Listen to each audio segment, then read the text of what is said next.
రథసప్తమి వేడుకలకు అరసవెల్లి శ్రీ సూర్యనారాయణ స్వామి ఆలయం ముస్తాబైంది. భక్తులకు ఎటువంటి ఇబ్బందులు కలగకుండా భారీ ఏర్పాట్లు చేస్తున్నారు. శ్రీకాకుళం జిల్లాలోని ప్రముఖ పుణ్యక్షేత్రం అరసవెల్లి సూర్యనారాయణ స్వామి ఆలయంలో 7 రోజుల పాటు రథసప్తమి వేడుకలు నిర్వహించనున్నారు. ఈ ఏర్పాట్లపై మంత్రి అచ్చెన్నాయుడు సమీక్ష నిర్వహించి పలు సూచనలు, సలహాలు చేశారు. సామాన్య భక్తులకు ఎటువంటి ఇబ్బందులు కలగకుండా అరగంట వ్యవధిలోనే దర్శనం కల్పించేలా ఏర్పాట్లు చేయాలని సూచించారు మంత్రి. అయితే ప్రజలందరి అభిమానంతో గత సంవత్సరం రాష్ట్రంలో ఎన్డీఏ ప్రభుత్వం ఏర్పడిన తర్వాత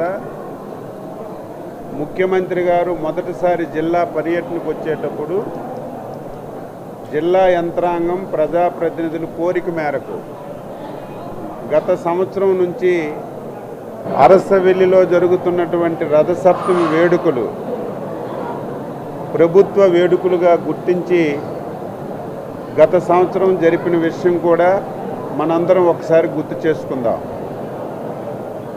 అయితే ఈ సంవత్సరం ఎప్పుడూ రథసప్తమి వేడుకలు ఒకే రోజు రథసప్తమి రోజు జరిగాయి.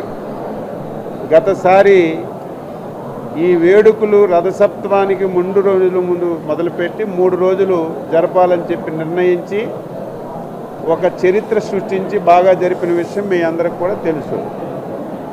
అయితే ఈసారి 7 సార్లు జరపాలని చెప్పి 7 రోజులు జరపాలని చెప్పి నిర్ణయం తీసుకున్నాం. అయితే మధ్యలో మాజీ శాసనసభ్యులు చనిపోవడం వల్ల ఆయన కూడా ఈ గ్రామం వాసి, ఈ కాన్స్టిట్యున్సీకి 4 పర్యాయాల శాసనసభ్యుడిగా బాధ్యతలు నిర్వహించారు. కాబట్టి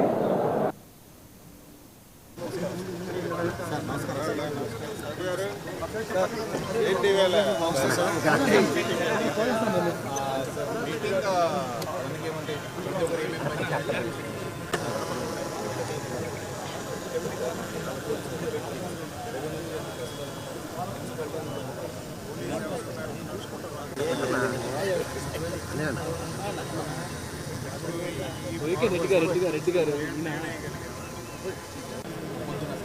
మార్నింగ్ టైం 4 o'clock 6 o'clock వాళ్ళకి ఇక్కడ మనం మిగతా ఎక్కడ వాళ్ళకి సరిపోతారా మనం వాళ్ళందరికీ వాళ్ళ